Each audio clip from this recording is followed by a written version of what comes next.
Kate looked around the room at the other people. 10 men and 10 women, all around the same age. Thank you for coming today and offering your time to help with our research. Limeren, the medicine we're testing, is in the final stage of testing. Previous human trials have shown us that Limeren is completely safe. Kate stopped paying attention. She'd read the information the medical research company had sent her, so she knew that Limeren had already been approved for sale and that they were not testing to see if there were side effects. She didn't know any of the other people in the group. She guessed that none of them had jobs either, or they wouldn't be earning money by testing medicine. But otherwise, it was impossible to know if she had anything in common with any of them. She hoped so, or 4 days in the research center would feel like a very long time.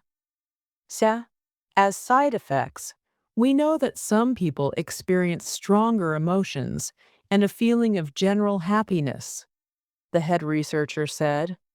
We'll be interviewing each of you and doing tests during the day and night.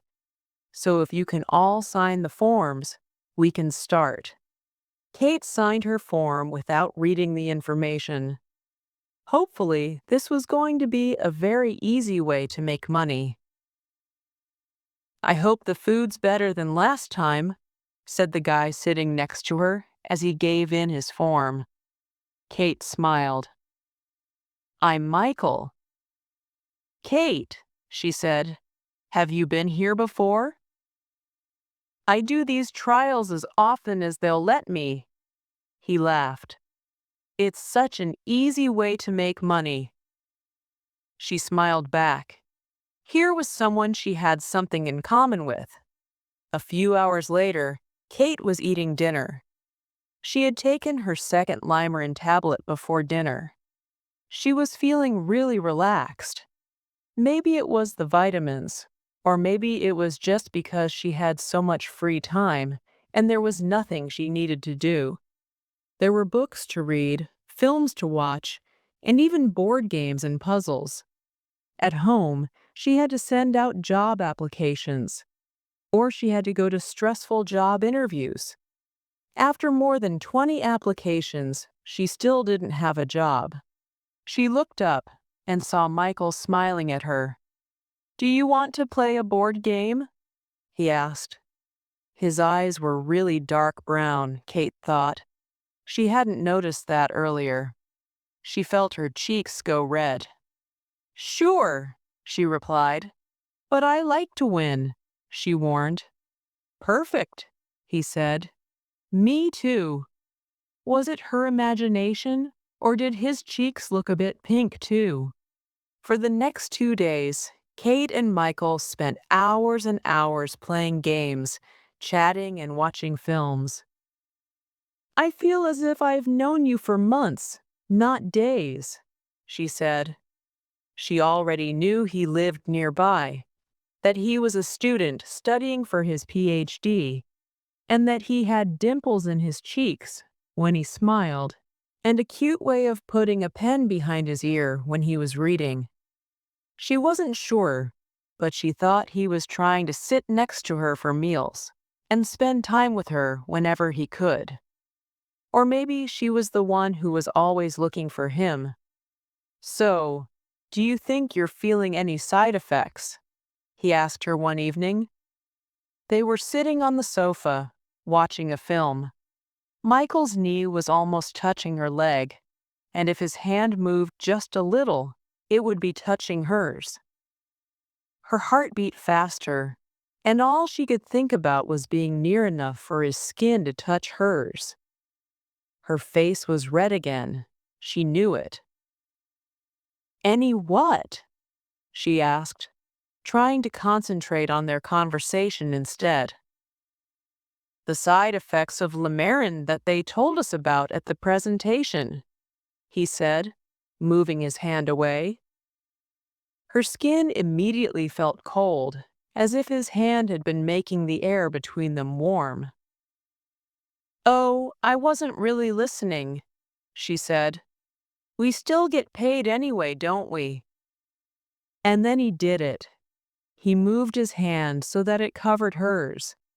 A nice feeling traveled all the way through her fingers and across her skin. She turned her hand over and held his hand. He smiled and moved his face towards hers. "Can everyone come and get their next Limeren, please?" called a nurse. Michael dropped her hand and followed the rest of the group to the nurse's room. Kate couldn't remember ever feeling so happy. "Thank you, everyone, for taking part. You're now free to go," the head researcher said the next morning as the trial ended. "Any side effects will disappear over the next few days. If you have felt any strong feelings and happiness, those feelings will decrease. Fortunately, we don't expect anyone to become depressed. However, we will keep in touch with all of you in the next few days to make sure everything is fine. We can have our first date now," Michael said to Kate.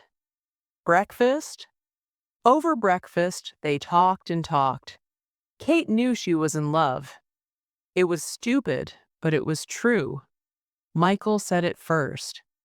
"I can't believe I met you. I've never felt like this about anyone before."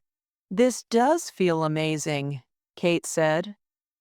But she had been worried about something since the beginning of the trial. She hadn't wanted to think about it, but now she had to ask him a serious question. "You don't think—" "What?" "What if it's the Limeren making us feel like this? What was it he said about strong feelings?" "There's only one way to find out," he said. "If you don't want to be my girlfriend anymore after a few days, we'll know it was just the Limeren." She smiled at the word girlfriend. "Maybe your side effects will go away first." "Maybe," he laughed. "But I don't think so. This feels real to me." "Me too," she said. 4 months later, a few months later, Kate was thinking about the beginning of their relationship. She had to admit, nothing could ever be as perfect as those first days together. Real life had to start again. She got a job a few days after the trial ended. Michael went back to the library and his books and research projects. She didn't have to worry about money anymore, but they could no longer spend all day, every day together. They were no longer at that exciting stage of falling in love. But they saw each other when they could, and they met each other's parents. Everyone expected them to get married. When he finally asked her to marry him, she felt that old excitement again. 3 years later, "I really don't have time for this," Kate shouted. She hated doing the weekly shopping. Why couldn't he do it? "Fine, I'll go then," she said, closing the door hard so that it made a loud noise. Kate felt as if these kinds of arguments were happening more often. As she walked around the supermarket, she thought about how they'd been before, when they were in love. Can it ever feel like that again? She wondered. Walking into the health section, she recognized a word on a box of medicine. Limeren. The vitamin's name reminded her of a special time, a time when she was really crazy about Michael. She picked up a box and put it in her basket. When she got home, Michael was already in bed, so she ate dinner alone, taking her Limeren with a big glass of water.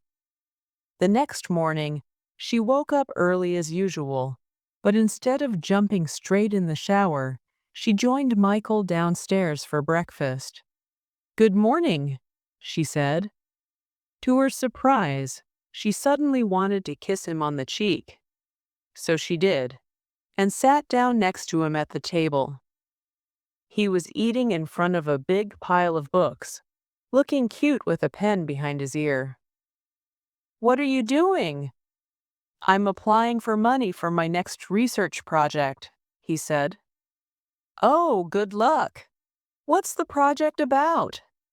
After breakfast, she thought how nice it had been to see him talking about something he cared about. She'd forgotten how cute his dimples were when he smiled, she thought. Or maybe she hadn't seen him smile much recently. Anyway, she decided to have breakfast with him every day since it had been such a lovely start to the day. It couldn't hurt to make a bit more effort, could it? 2 years later, the baby hadn't stopped crying for 2 hours, but now her little face was peaceful as she slept.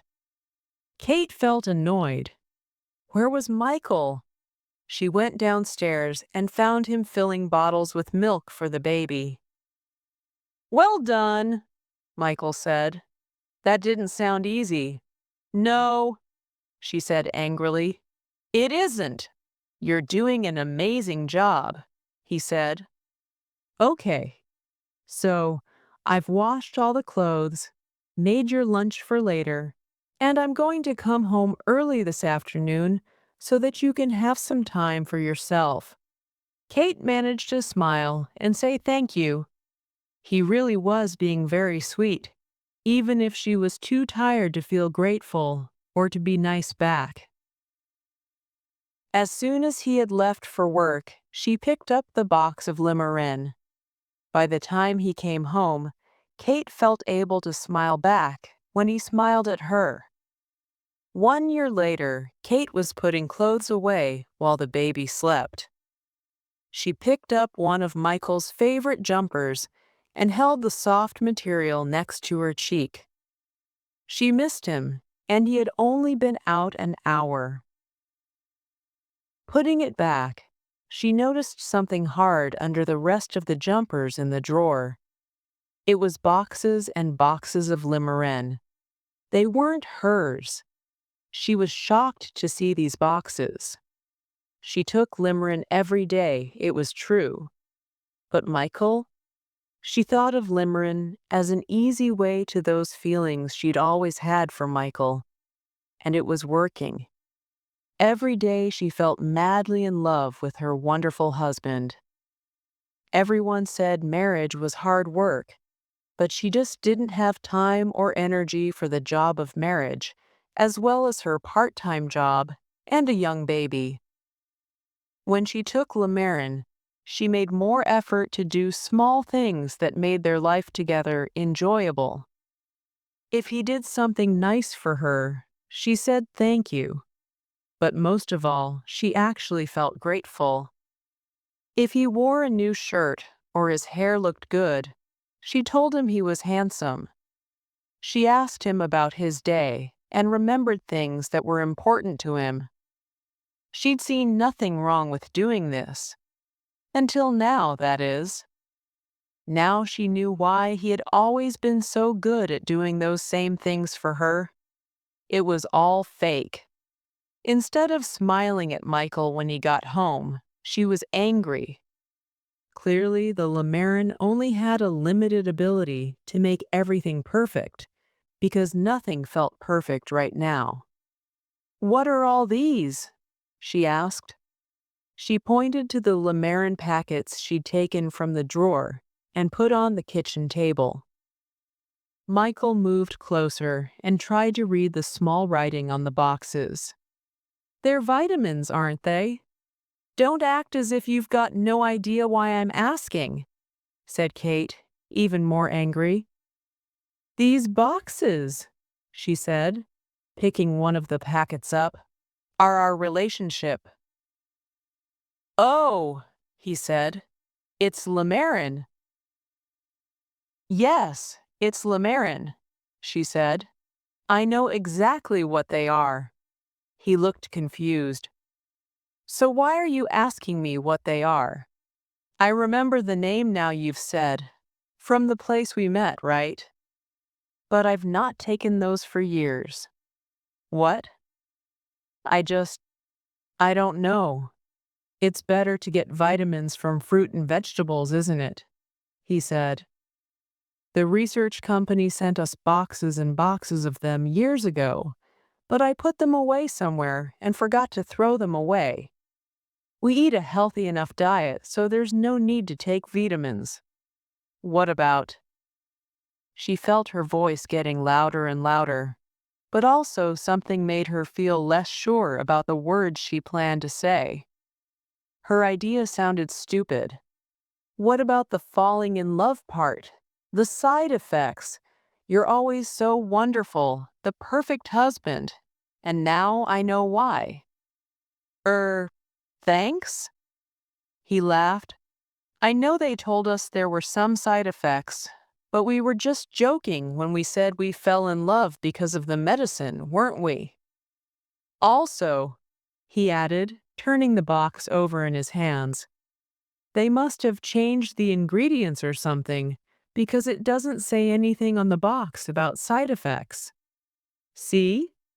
He held it out for her to look. Maybe they changed the recipe after we did that trial. Who knows? He gave her a big hug. This perfect husband is all natural, don't worry. He went upstairs to kiss the baby, and then she heard him in the kitchen as he started to make dinner. She looked carefully at the boxes, and it was true. There was nothing on the box about side effects, or even on the information inside. They were just vitamins after all. Limeren wasn't an easy way to love, and it never had been.